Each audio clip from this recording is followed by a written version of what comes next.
నిన్న Kommineni Srinivasarao senior journalist bail మంజూరు చేస్తూ రిలీజ్ చేయమని సుప్రీంకోర్టు చెప్పింది.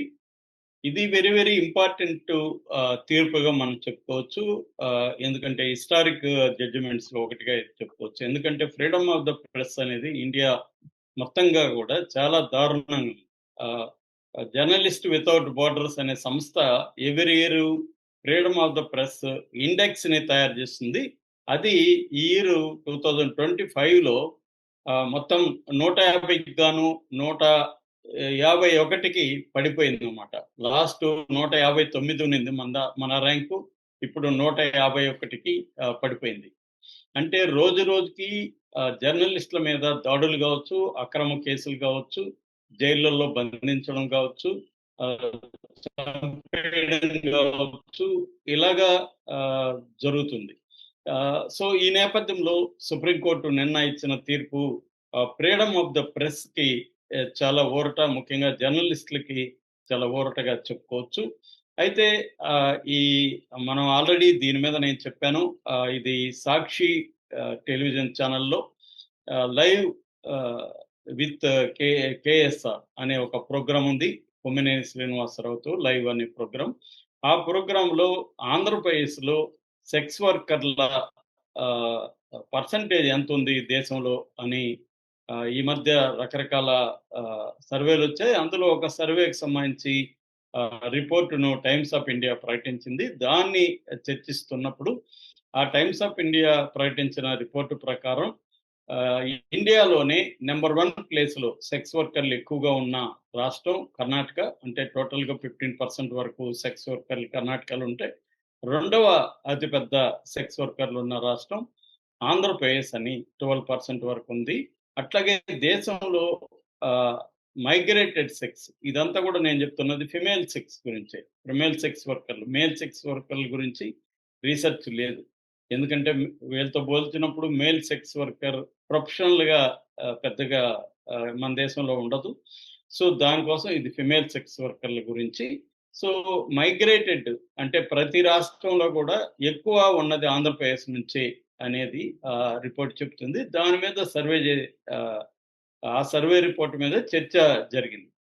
మామూలుగా అయితే ఇది ఈ సర్వే ప్రధానంగా ఎందుకు చేశారంటే వుమెన్ హెల్త్ దృష్టిలో పెట్టుకొని ముఖ్యంగా హెచ్ఐవి ప్రపంచంలోనే మూడవ ఆహ్, అతిపెద్ద హెచ్ఐవి దేశంగా మన ఇండియా ఉంది.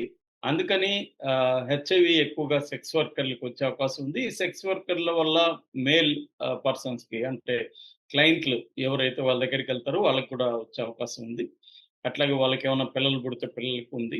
సో, దీన్ని ఎలా అరికట్టాలనే దానికి ఈ సర్వే ప్రధానంగా ఉద్దేశించబడింది.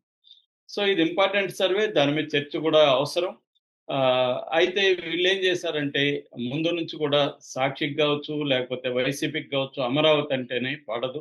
అమరావతిని దెబ్బతీసి అమరావతిని రాజధానిగా నాశనం చేయాలని జగన్ 5 ఏళ్ళు ట్రై చేశాడు.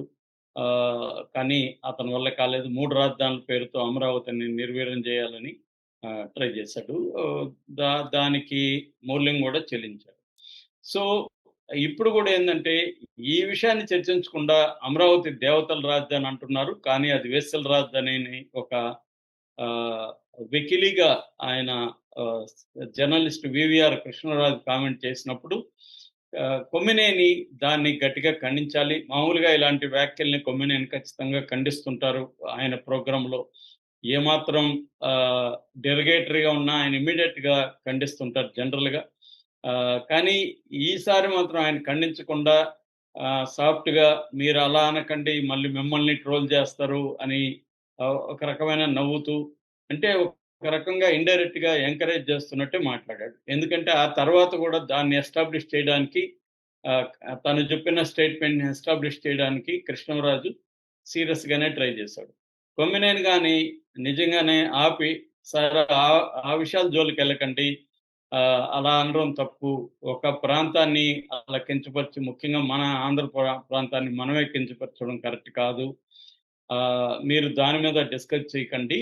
మీరు ఏదన్నా ఉంటే దీని ఆ రిపోర్ట్‌లో ఏముంది? దీని మీద గవర్నమెంట్ ఎలాంటి చర్యలు తీసుకోవాలి? ప్రజలు ఎలాగా బిహేవ్ చేయాలనేది మాట్లాడండి గాని అనుంటే బావుండేది. ఆయన కూడా ఆపేసుండేవాడు. కానీ అనలేదు కాబట్టి ఒక రకంగా ఇండైరెక్ట్‌గా ఎంకరేజ్ చేసినట్టే మనకందరికి కూడా అర్థమవుతుంది. అది కొమ్మినేని లాంటి సీనియర్ జర్నలిస్ట్ చేయాల్సిన పని కాదు. కానీ అది చేశాడు. దానివల్ల ఆహ్, ఆంధ్రప్రదేశ్‌లో ఆల్రెడీ ఒక పొలిటికల్ కండిషను అక్కడ ఉంది. ఎందుకంటే ప్రధానంగా రివెంజ్ అనేది ప్రభుత్వం డే 1 నుంచి కూడా చేస్తుంది. సో, దానివల్ల ఇక్కడ జర్నలిస్టులు కూడా అందరూ ఇవాళ చీలిపోయారు. పార్టీల వారీగా ఛానల్సు, పార్టీల వారీగా పేపర్సు, పార్టీల వారీగా జర్నలిస్టులు చీలిపోయారు. కొంతమంది విధి లేక ఆహ్, బతుకు తెరువు కోసం ఏ ఛానల్‌లోనో, ఏ పేపర్‌లో పనిచేస్తుంటే దాని పాలసీని ఫాలో అవుతుంటే, కొంతమంది ఈ వేరే బెనిఫిట్స్ కోసం రేపు అధికారంలోకొస్తే ఆహ్, వాళ్ళకి పదవులు గావచ్చు, లేతే పైరవీలు గావచ్చు, లాబింగ్ జేసుకోవడం కోసం ఒక పార్టీ కార్యకర్తల్లాగా కూడా మారిపోయిన పరిస్థితి ఇవాళ మనకి క్లియర్‌గా కనిపిస్తుంది.